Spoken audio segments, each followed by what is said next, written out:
Good morning everyone. This is class 7th, subject SST, chapter number 28. This is our new chapter.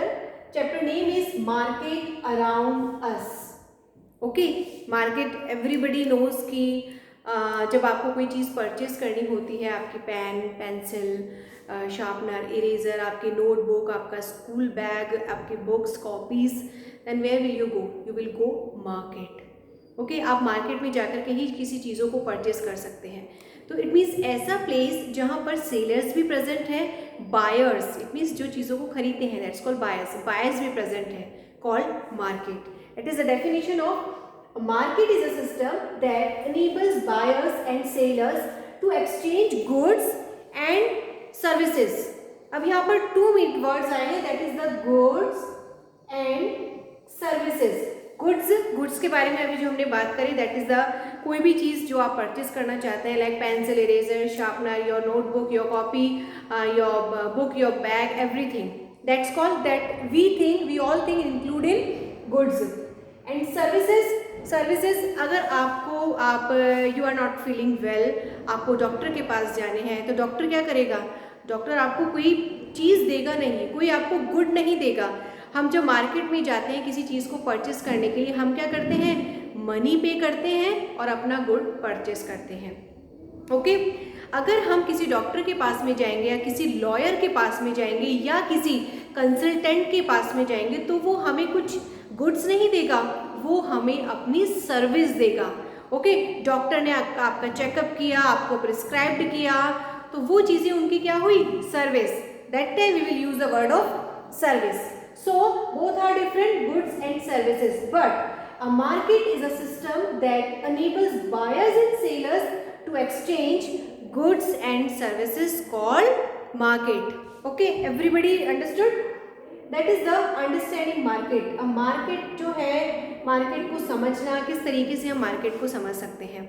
देखिए, market क्या, किसी भी चीज़ की जब हम रिक्वायरमेंट होती है, नीड होती है, तो हम सबसे पहले मार्केट पे प्रेफर करते हैं कि हाँ, हमें वो चीज़ वहाँ पर अवेलेबल हो सकती है.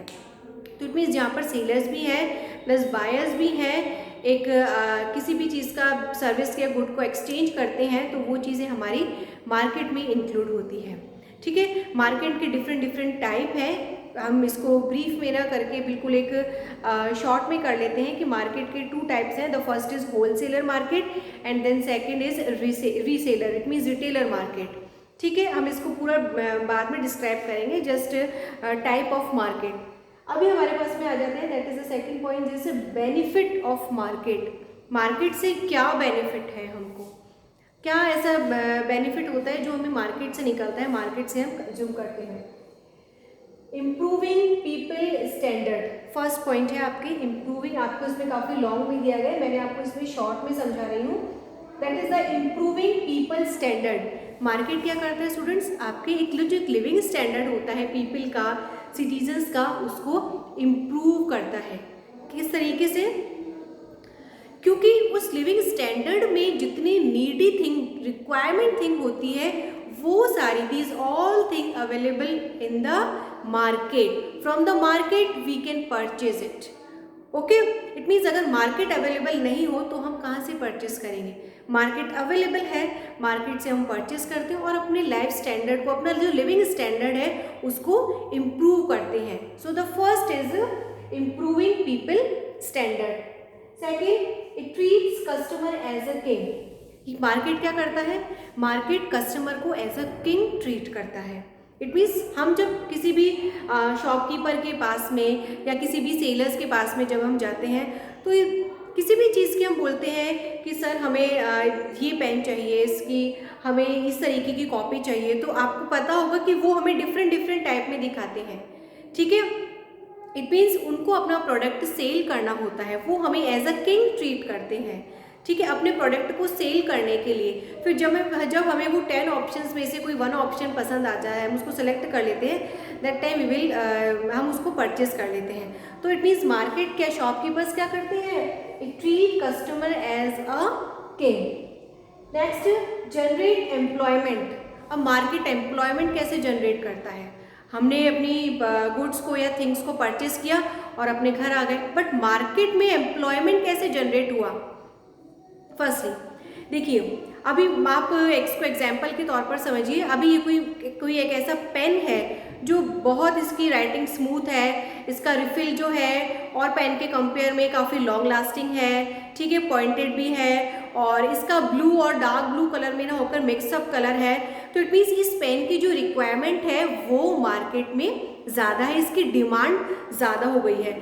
जहाँ पर पहले ये पेन अप्रॉक्सीमेट मान करके चले हम, जहाँ पर ये 500 सेल होते थे पर डे, वो बढ़ करके 700 हो गए, 800 हो गए, ठीक है। इट मीन्स इस पेन की रिक्वायरमेंट डिमांड मार्केट में ज़्यादा हो गई है। अब ये पेन जहाँ पर मैन्युफैक्चर होता है, जिस फैक्ट्री में, कोटा में या कोटा के, इट मीन्स कह सकते हैं आउट ऑफ स्टेशन, जहाँ पर ये पेन मैन्युफैक्चर होता है, जहाँ पर इस पेन का प्रोडक्शन होता है, वहाँ पर क्या होगा, अगर 100 लेबर्स इस पेन को बना रहे हैं, इट मीन्स और उस ऑर्गेनाइजेशन में पेन को मैन्युफैक्चरिंग का ही वर्क है, अगर 100 लेबर इस पेन को बना रहे हैं तो वो मार्केट में जितने भी पर्सन हैं उनकी रिक्वायरमेंट, उनकी डिमांड को सेटिस्फाइड नहीं कर पाएंगे। इट मीन्स उनको और पेन बनाने पड़ेंगे, मैन्युफैक्चर और करना पड़ेगा, इंक्रीज करना पड़ेगा। ओके, अब वो 100 पीपल, 100 वर्कर्स तो उस चीज़ को नहीं बना सकते, तो वो क्या करेंगे, और अपने फैक्ट्री में या ऑर्गेनाइजेशन में रिक्वायर्ड रहेगी किनकी, पर्सन की, कि हमारी फैक्ट्री को आकर के आप ज्वाइन करो, इसमें आपको वर्किंग दी जाएगी, काम दिया जाएगा। तो इट मीन्स क्या होगा, 100, इट मीन्स 50 to 70% उसमें और इंक्लूड हो गए और ऐड हो गए। तो इट मीन्स जो 50 to 70% अनएम्प्लॉय थे ना, उनको एम्प्लॉयमेंट मिल गया।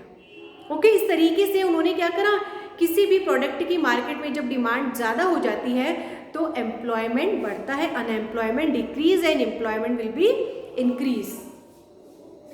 It helps developing economic rate, जब एम्प्लॉयमेंट बढ़ेगा, किसी भी चीज़ का प्रोडक्शन बढ़ेगा तो ऑब्वियसली क्या होगा, जो इकोनॉमिक रेट होगी हमारी वो इंक्रीज होगी, उसका जो रेशो होगा वो इंक्रीज होगा।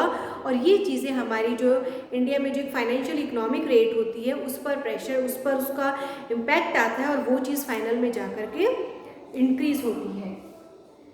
Satisfy customer desiring product as demand, market क्या करता है, मार्केट जो कस्टमर की डिमांड है जिस प्रोडक्ट को लेकर के, पेन की डिमांड थी कि ये पेन सभी को चाहिए, तो उसमें क्या हुआ, उस प्रोडक्ट को, उस जो गुड था उसको, उसका कंज्यूमर या कह सकते हैं उसका मैन्युफैक्चरिंग बढ़ाया गया, बढ़ाते बढ़ाते क्या हुआ, वो चीज़ मार्केट में आई, होल मार्केट से रिटेलर मार्केट में आई और वहाँ पर आकर के लोगों की, पीपल्स की, सिटीजन्स की जो डिमांड थी उसको सेटिस्फाइड किया और सभी को ये पेन प्रोवाइड करवाया। ओके, इट जनरेट्स रिवेन्यू, ये क्या होता है, मार्केट क्या करता है, रिवेन्यू जनरेट करता है। इट मीन्स कोई भी अगर आप चीज़ मार्केट में लेकर के आते हैं, कोई भी प्रोडक्ट आता है तो उस पर टैक्स देता है, टैक्स होता ही होता है। कोई भी प्रोडक्ट आता है, कोई मेडिसिन आती है या कोई भी गुड या कोई भी चीज़ आती है तो उस पर आपके टैक्स लगता है।